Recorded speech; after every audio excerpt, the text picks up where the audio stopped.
আসসালামু আলাইকুম এভরিওয়ান। তো চলো আমার মা না থাকার কারণে আমি কি রান্না করলাম তোমাদের সাথে সেটাই শেয়ার করি। তো এদিকে পেঁয়াজটা লাল হয়ে গেলে আমি যে সবজিগুলো কেটে রেখেছিলাম সেগুলো ভালোভাবে পরিষ্কার করে ধুয়ে পাত্রের মধ্যে দিয়ে দিই। আর আমার তো ঠিক জানা ছিল না, আমি বানাচ্ছিলাম খিচুড়ি। বাট আমি রান্না করতে পারি ঠিকই, কিন্তু খিচুড়ি যে সবাই বলে যে সব কিছু মিক্স করে নাকি খিচুড়ি হয়, বাট কোনটার পর কিভাবে দেয়, কিভাবে হয়, কী কী মশলা দিতে হয়, এসব ব্যাপারে আমার কোনোই আইডিয়া ছিল না। তাও আমি বাড়িতে মা না থাকার কারণে আমি সব সবজি ছিল যেহেতু, তাই আমি এগুলো একটু চেষ্টা করছিলাম খিচুড়ি করার। তো এদিকে আমি সেজন্য পরিমাণ মতো লবণ দিয়ে দিচ্ছিলাম।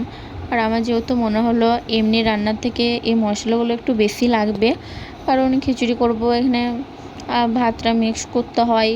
আমি তো আলাদাভাবে ভাতটা একটু ফুটিয়ে মিক্স করেছিলাম, কারণ আমাদের যে চালটা সেটা তো এমনি 3বার করে ফোটাতে হয় সেজন্য। বাট আমার জানা নাই যে এই সবজিগুলোর মধ্যেই চালটা দিয়ে দেয় নাকি, সেটাও আমি ঠিক করে জানি না। তো তোমরা অবশ্যই লাস্ট পর্যন্ত আমার খিচুড়ি বানানোটা দেখে যাও। আর আমি কি ভুল করলাম বা কোনটার পর কিভাবে কি বানাতে হয় আমাকে অবশ্যই কমেন্টে জানিও। কেউ যদি জেনে থাকো, আমি নেক্সট টাইম ওরকমভাবে চেষ্টা করব। তো এরপরে এদিকে তো আমার সাইডে মনেই ছিল না যে ডাল বা কিছু দিতে হয়। তো আমি তারপরে যখন মাথায় এলো মসুর ডালটা দিয়ে দিলাম ধুয়ে, তারপরে টমেটো কাটা ছিল এটা দিয়ে দিলাম। আর এদিকে ভালোভাবে কষার পর আমি একটু অল্প পরিমাণ মতো জল দিয়ে এটা সেদ্ধ করে নিচ্ছিলাম, যাতে ভালোভাবে সেদ্ধ হয়ে যায়। আর এদিকে জলটা দেওয়ার পর আমি ঢাকনাটা লাগিয়ে দিই আর সিটি দেওয়ার জন্য ওয়েট করব একটু কিছুক্ষণ, যাতে করে সেদ্ধ হয়ে যায়।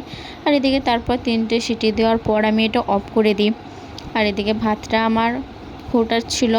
তো তারপরে এদিকে আমি যে রান্নাটা করেছিলাম সবজির খিচুড়িতে দেওয়ার জন্যই করেছিলাম, তো এদিকে আমি ভাতটার মধ্যে দিয়ে দিই।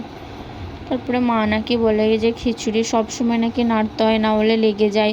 তো সেই জন্য আমি নেড়েই যাচ্ছিলাম, যদিও এটা আমার ফার্স্ট টাইম ট্রাই ছিল।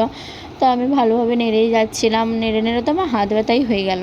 তো এদিকে আমি অল্প পরিমাণ মতো চিনি দিয়ে দিচ্ছিলাম। আর তারপরে এদিকে ফাইনালি আমার খিচুড়িটা রেডি হয়ে গেছিলো।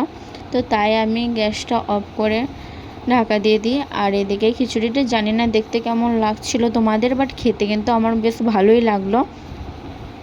তো অবশ্যই কমেন্টে জানিও কেমন হয়েছে।